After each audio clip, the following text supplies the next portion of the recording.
The numbers don't lie. And right now they are screaming. Dubai, the city that quite literally rose from sand and audacity, is watching its tourism empire crack at the foundation. Not slowly, not quietly. The fractures are widening in real time.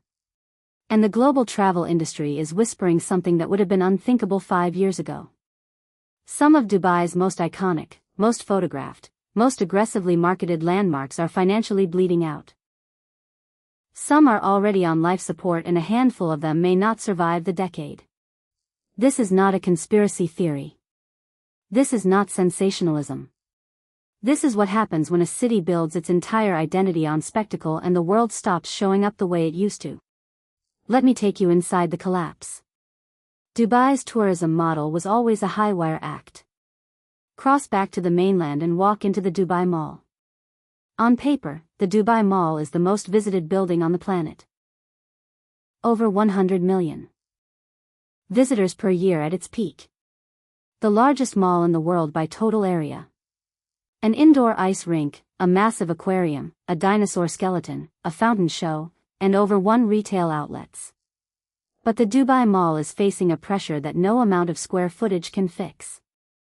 The fundamental transformation of global retail. E-commerce has gutted the economic logic of the mega mall. Luxury brands that anchored mega malls as their flagship destination now prioritize experiential boutique formats and direct digital sales. Vacancy rates inside the Dubai Mall, while officially downplayed, are visible to anyone who walks its east and west wings on a Tuesday afternoon. There are corridors that feel emptier than they did 5 years ago. Anchor tenants have renegotiated leases at lower rates. The waterfall feature and aquarium are still drawing people, but people walking in for a selfie and a free aquarium glance are not people spending money. Poetic. On one side you look at the historic neighborhoods of Dera and Bur Dubai. On the other you see the gleaming towers of the modern city. You are literally standing in a frame that shows you the past and the future simultaneously. It is also, in terms of actual visitor experience, deeply underwhelming. The Dubai frame cost hundreds of millions of dollars to build. It opened in 2018 to significant media coverage. Within 2 years, it had become one of the most consistently underperforming attractions on Dubai's tourist map. Not because it is poorly designed, but because it solves a problem that tourists do not actually have. The view from the top is good, but not extraordinary. The museum experience inside is thin. The walk across the glass-floored bridge connecting the 2 towers is the only genuinely thrilling 5 seconds of the visit. Ticket sales have never matched projections. Travel review. Platforms consistently rank the Dubai frame as a nice but not worth the price experience, which in the attention economy of modern travel planning is a death sentence. Travelers with limited time and limited budgets look at mixed reviews and choose something else. The Dubai frame is bleeding visitors slowly year after year, and there is no reinvention on the horizon that could plausibly reverse the trajectory. Now we need to talk about something that Dubai's rulers consider sacred. The Global Village. The Global Village is a seasonal outdoor festival market that runs from October to April each year. It is enormous.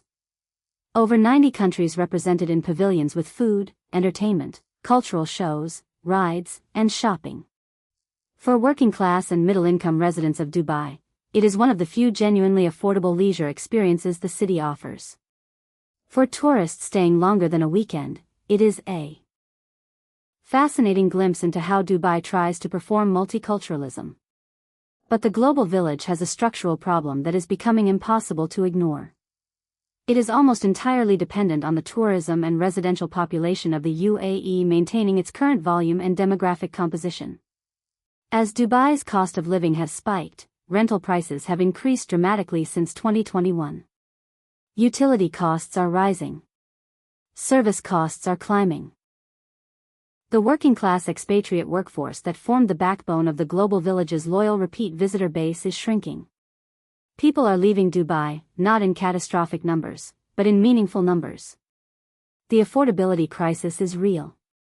At the same time, the Global Village's international appeal to premium tourists is limited. Wealthy visitors from Europe, North America, or East Asia typically give the global village one evening and consider it a curiosity rather than a destination. It is not the kind of experience that drives flight bookings. When your most loyal audience base is economically squeezed out of the city and your aspirational audience base finds you optional, you are in a precarious position. Let us move to something that once represented the outer edge of human engineering ambition. Ski Dubai. Ski Dubai was, when it opened in 2005, genuinely revolutionary. A 5-run ski slope inside a shopping mall in a city where outdoor temperatures regularly exceed 45 degrees Celsius. It was the perfect encapsulation of Dubai's nothing is impossible ethos. For years, it was one of the most talked about attractions in the world. It drove international visitors specifically to the Mall of the Emirates. Today, Ski Dubai is struggling in ways that are both financial and existential. The operational costs of maintaining a sub-zero indoor environment in one of the hottest cities on Earth are staggering and have only increased as global energy prices have risen. The environmental optics of a massive refrigerated indoor snow resort in a climate crisis era are increasingly difficult. A generation of young climate-conscious travelers is making decisions based on ethical consumption, and paying a premium to ski indoors in a desert when real mountains exist in Georgia, Azerbaijan, and even Saudi Arabia's emerging Trojena resort is becoming harder to justify. The physical infrastructure of Ski Dubai is also aging. It opened nearly 20 years ago. The snow machines, the lifts, the slope surfaces, all of it requires continuous expensive maintenance. Competing with freshly built mountain resorts, even artificially created ones on a 20-year-old foundation, is an increasingly losing proposition. Visitor numbers have declined. Weekend queues that once stretched for hours are now manageable on most days. The magic is fading. Step outside the malls and consider something that Dubai has marketed as its connection to authentic Arabian heritage. The Al Fahidi His neighborhood and the Dubai Museum. The Al Fahidi district, with its wind tower architecture and narrow alleyways, is genuinely historic. One of the oldest surviving urban landscapes in the Gulf. The Dubai Museum, housed inside Al Fahidi Fort, is the oldest building in Dubai. These are real cultural anchors. They represent what Dubai looked like before the oil wealth, before the ambition, before the spectacle. But they are being systematically strangled by the contradiction at the heart of Dubai's tourism brand. Dubai's marketing machine sells luxury, futurism, and scale. Al Fahidi sells history, simplicity, and restraint. These are not compatible messages within a single tourism campaign. When visitors arrive expecting the world of the Burj Khalifa and the Dubai Mall, many of them find Al Fahidi quaint but peripheral. It is rarely the reason anyone books a flight to Dubai.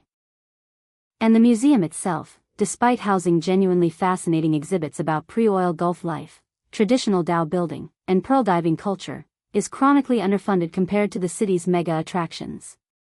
Exhibit updates are slow. The infrastructure is modest. The narrative does not compete with the sensory overload that the rest of the city offers. There is a real risk that as Dubai continues to pivot toward ultra-luxury and hyper-modern experiences, the Al Fahidi district becomes a decorative backdrop for boutique hotel Instagram content rather than a living, funded, culturally vital piece of the city's story. And once a historic district loses institutional funding and curatorial commitment, the degradation becomes irreversible. Let us come to the one landmark on this list that carries the most geopolitical weight, the most financial exposure, and the most dramatic symbolic implications. Expo City Dubai. In 2020, delayed to 2021 due to the pandemic, Dubai hosted the World Expo. It was a colossal undertaking. $25 billion in infrastructure investment, 192 countries participating, over 24 million visits recorded during the 6-month event. The expo site was built in the Dubai South District near the new Al Maktoum International Airport and was designed to be transformed into a permanent city within a city after the expo concluded. That transformation is called Expo City Dubai, and it is right now one of the most expensive question marks in the Gulf. The Expo City project envisions a self-sustaining innovation district with residential communities, offices, hotels, education institutions, and permanent cultural venues, including the Al Wasl Plaza Dome. Thanks for watching. If you enjoyed this video and want to discover more fascinating stories, hidden facts, and behind-the-scenes secrets, make sure to watch our next video. Don't forget to like, share, and subscribe to the channel, and turn on the notification bell so you never miss our latest uploads. Your support helps us bring you more amazing content. See you in the next video.